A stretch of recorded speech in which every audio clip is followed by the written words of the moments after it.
தற்போது சமாதான ஏஜி சபையின் தலைமை போதகர் பாஸ்டர் ஆர் கிளாரன்ஸ் மருதையா அவர்கள் தேவனுடைய செய்தியை கொண்டு வருவார்கள். கிறிஸ்துவுக்கு அன்பானவர்களே, இந்த நாளிலேயும் இந்த ஊடகத்தின் மூலமாக உங்களை சந்திப்பதில் மகிழ்ச்சி அடைகிறேன். இந்த நாளிலே ஆண்டவர் நமக்கு தரக்கூடிய வார்த்தை என்னவென்றால், என்னாகும் புஸ்தகம் 13ஆம் 14ஆம் அதிகாரத்தை கவனித்து பார்க்கும் பொழுது எப்படி வாக்கு பண்ணப்பட்ட கானானை சுதந்திரத்தை கொண்டார்கள் என்பதை குறித்து இங்கு சொல்லப்படுகிறது. கர்த்தர் மோசேயை பார்த்து சொன்னார், நான் வாக்கு பண்ண தேசத்தை வேவு பார்த்தும்படி 12 வேவுகாரர்களை அனுப்பி வைக்க வேண்டும் என்று சொன்ன பொழுது மோசே ஒரு கோத்திரத்தினுடைய அடையாளமாக 12 பேரை அனுப்பி வைத்து அந்த தேசம் எப்படிப்பட்டது, நிலம் எப்படிப்பட்டது, அது மலைகள் எப்படிப்பட்டது, பள்ளத்தாக்கள் எப்படிப்பட்டது என்ற சூழ்நிலையை கண்டு வரும்படி அவர்களை அனுப்பி வைத்தார்.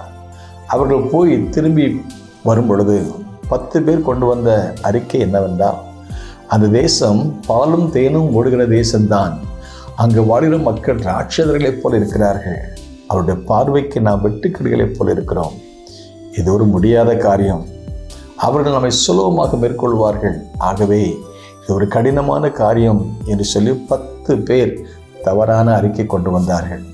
ஆனால் 2 பேர் யோசுவா காலை போன்றவர்கள் என்ன சொன்னார்கள், நாம் அதை சுலபமாக எளிதாக போய் சுதந்திரத்தை கொள்ளலாம், ஏனென்றால் கர்த்தர் நம்மேல் பிரியமாய் இருந்ததால் அந்த தேசத்திலே நம்மை கொண்டு போய் பாலும் தேனும் ஓடுகிற அந்த தேசத்தை நமக்கு கொடுப்பார். அதோடு மட்டுமல்ல, பெரிய ராட்சதர்களைப் போல இருந்தாலும் அவளை காத்து வந்த நிழல் அவளை விட்டு விலகி போய்விட்டது, அந்த தேசத்தை கர்த்தர் நமக்கு சுதந்திரமாக கொடுப்பார் என்று சொன்னார்கள்.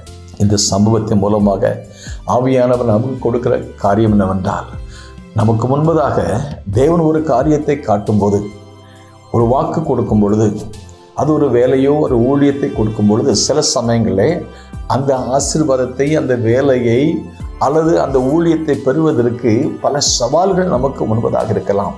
வாக்கு பண்ணப்பட்ட கானானை சுதந்திரிப்பதற்கு ஒரு செங்கடல், ஒரு யோர்தான், ஒரு எரிகோ பட்டணங்கள் தடையாக இருந்தது. ஆனால் எல்லா தடைகளையும் தாண்டி வந்து அந்த வாக்கு பண்ணப்பட்ட கானானை சுதந்திரிக்க கர்த்தரை கொண்டு வந்தார் என்று சொல்லி பார்க்கிறோம். அநேக சமயங்களில் நம்முடைய வாழ்க்கையில் சவால் வரும் பொழுது நாம் என்ன நினைக்கிறோம், இது பெரிய தடையாக இருக்கிறது, இது நமக்கு கிடைக்காது, இப்படிப்பட்ட காரியங்களில் நாம் கவனம் செலுத்துவது சரியல்ல என்ற நிலைமை நமக்கு தோன்றலாம். இந்த இஸ்ரவேல் மக்களுடைய வாழ்க்கையிலே பெரிதாக நின்றது தேவனையும் தேவனுடைய வாக்குத்தத்தை விட்டுவிட்டார்கள். ஆனால் அங்குள்ள ராட்சதர்களை மட்டுமே கண்டு பயந்து நடுங்கினார்கள். நிகழ்ச்சியை கவனிக்கிற அருமையான தேவனுடைய பிள்ளைகளை, மாரி சர்லு எனப்பட்ட ஒரு தேவ மனுஷன் சொன்னார், எப்போதும் உன் பிரச்சனையை பார்க்காத, உன் பிரச்சனையை பார்க்காம அந்த பிரச்சனைகளுக்கு மேலே ஒரு தேவன் இருக்கிறாரே, அந்த தேவனை பார்.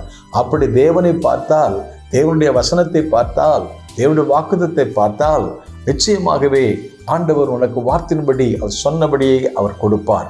இதே போல இந்த நிகழ்ச்சியை கவனிக்கிற தேவனுடைய பிள்ளைகளை, நமக்கு எதிரே இருக்கிற வாக்கு பண்ணப்பட்ட கானானை சுதந்திரிப்பதற்கு சுலபமாக நாம் மேற்கொள்வோம். கர்த்தர் நமக்கு உதவி செய்வார். இந்த வார்த்தையின்படி ஆண்டவர் நமக்கு விசேஷித்த அபிஷேகத்தை கொடுத்து மாபெரும் காரியங்களை நம்முடைய வாழ்க்கையை செய்வார். இந்த வார்த்தை உங்களுக்கு பிரயோஜனமாக நம்புகிறேன். May God bless you.